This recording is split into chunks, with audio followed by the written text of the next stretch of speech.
One of the presidential hopefuls for the 2019 elections, Atiku Abubakar, former vice president and a businessman, says he intends to focus on manufacturing and industrialization.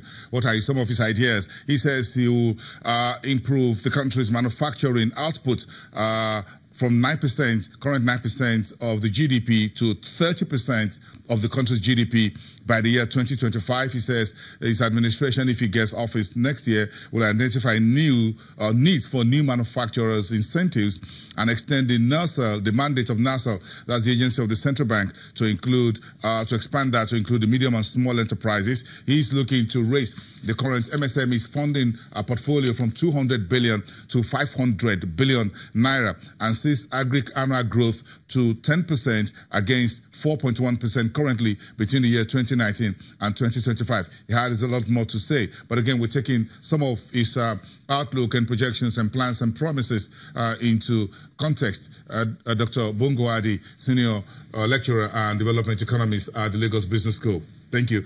These are some of the things, policy objectives, and what Atiku Abubakar says he will do if he becomes the president, being the one who will be driving the country and the economy. So, what are your takes about some of his projections? Most part of his document has a bit of a timeline in terms of duration, 2019 to 2015, and that seemed to be recurring. Do you think some of what he says are feasible, and how do you think it's just like they say that nothing is as good as it is beforehand, but we know the taste of the pudding is in the eating. So yeah, just like in 2014 and 2015, we had very many lofty promises and all of that from the current government, which eventually didn't come to fruition. So I think the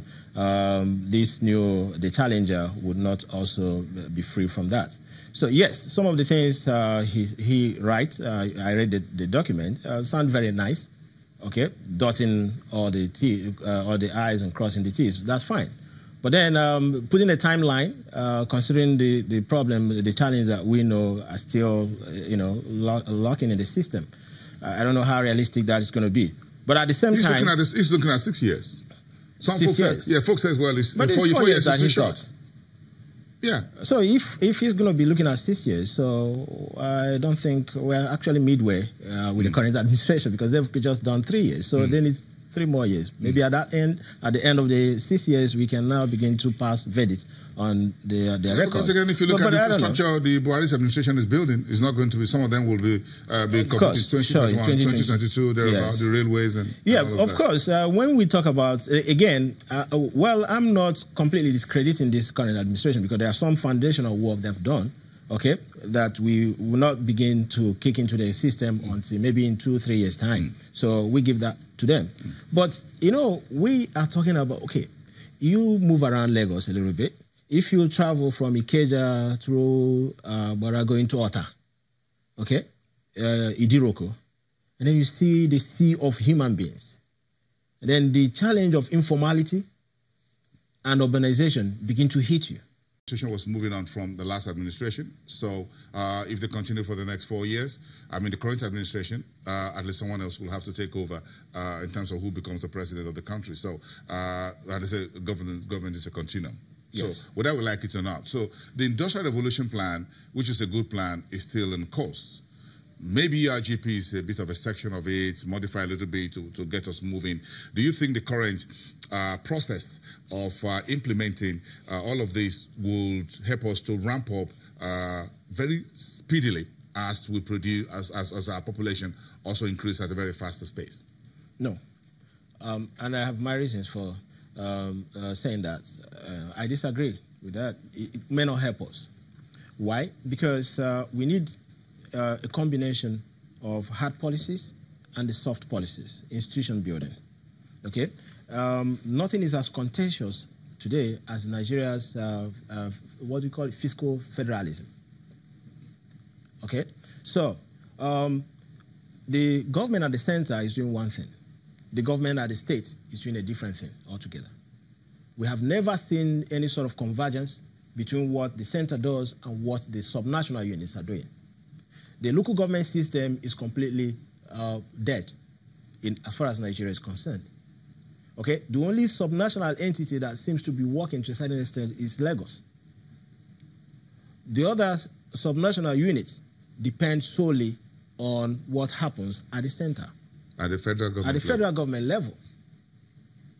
So when you talk about industrial policy, yeah, it's good to talk about these things and you're looking at it from that helicopter viewpoint.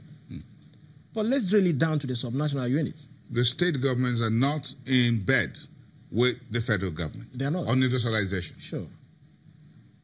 So how do we get that to work? And that's a little bit, and that looks like historic since the end of the Midwest, because Northwest, Western region. We have a system that hasn't succeeded in devolving power. That's the challenge. Under the current arrangement, no state, no subnational can industrialize? Well, let's look at it's not, well, on paper, it may happen, but look at let's consider the kind of incentive that the system that we operate right now generates.